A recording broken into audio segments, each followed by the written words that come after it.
Lecture du livre des Actes des Apôtres. Quittant l'île de Chypre pour l'Asie mineure, Paul et ceux qui l'accompagnaient s'embarquèrent à Paphos et arrivèrent à Pergé en Pamphylie. Mais Jean-Marc les abandonna pour s'en retourner à Jérusalem. Quant à eux, ils poursuivirent leur voyage au-delà de Pergé et arrivèrent à Antioche de Pisidie. Le jour du sabbat, ils entrèrent à la synagogue et prirent place.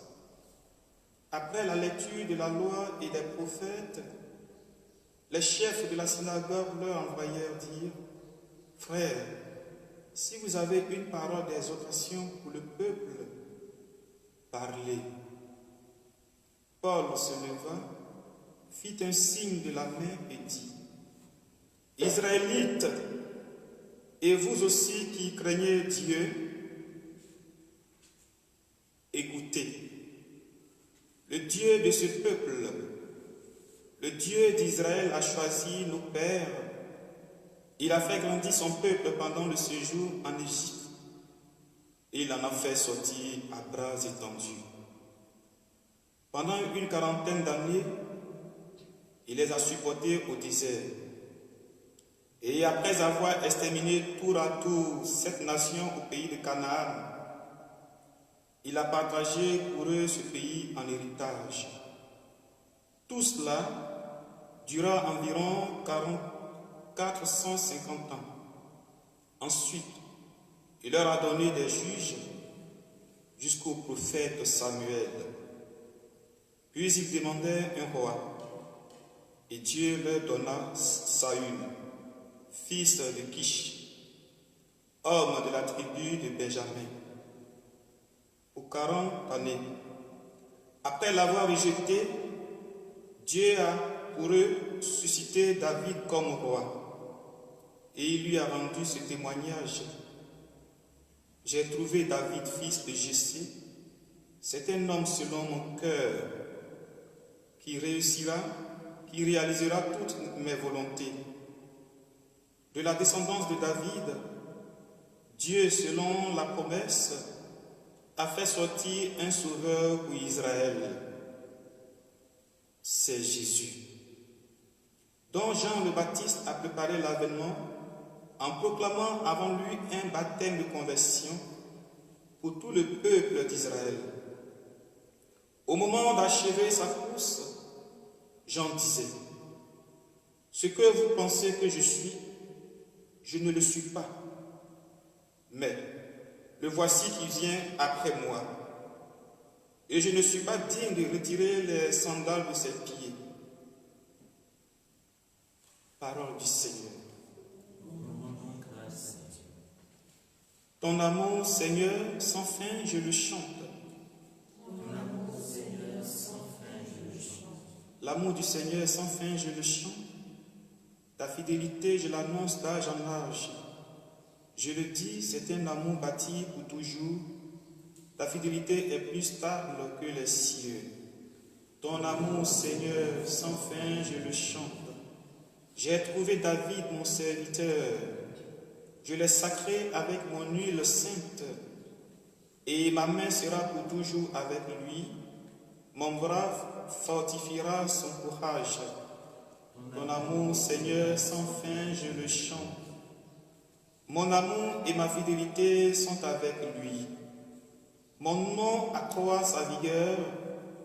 Il me dira: « Tu es mon Père, mon Dieu, mon roc et mon salut. » Ton amour, Seigneur, sans fin, je le chante.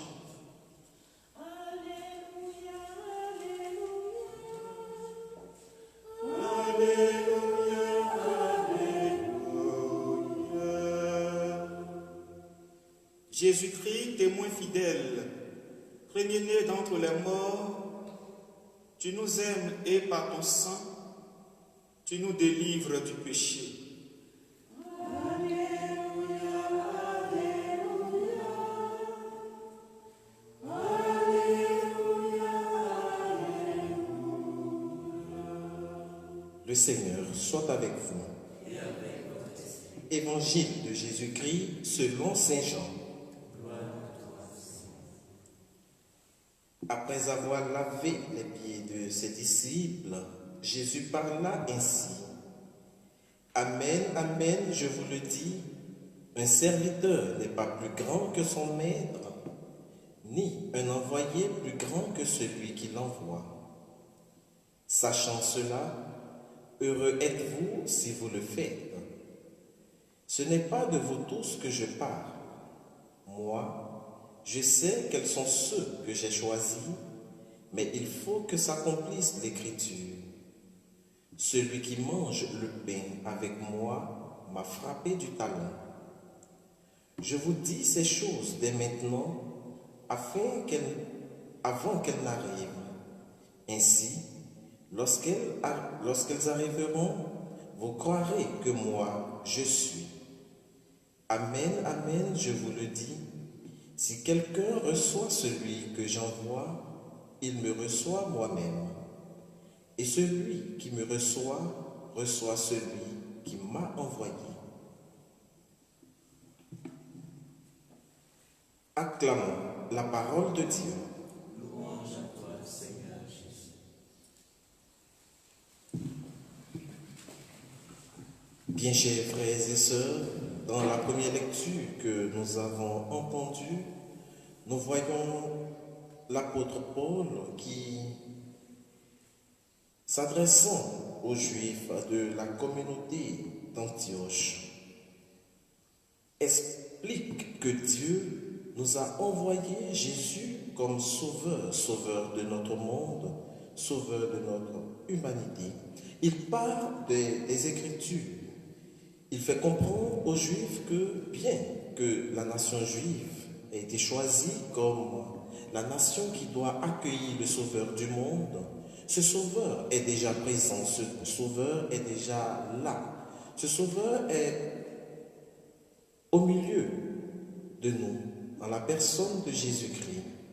Et pour cela, il invite donc les Juifs, et par ricochet, chacun d'entre nous, à mettre notre confiance en Jésus, à mettre notre confiance en Dieu. Dans la page de l'Évangile qui nous est présentée, nous sommes ramenés au Jeudi Saint. Jésus, dans cet Évangile, nous donne la parole, mais il ne se contente pas seulement de dire ou d'enseigner, Jésus montre l'exemple. Et cet exemple que le Seigneur Jésus nous montre est à imiter dans le quotidien de notre vie. Jésus nous pousse à non pas nous arrêter à la dimension de la parole, mais à poser des actes concrets. Ces actes qui revêtent le caractère de l'humilité, le caractère même de Dieu. Demandons à notre Dieu, au cours de cette célébration eucharistique, la grâce d'imiter en toutes nos actions ce que Jésus lui-même nous a enseigné, ce Dieu qui est vivant pour les siècles des siècles.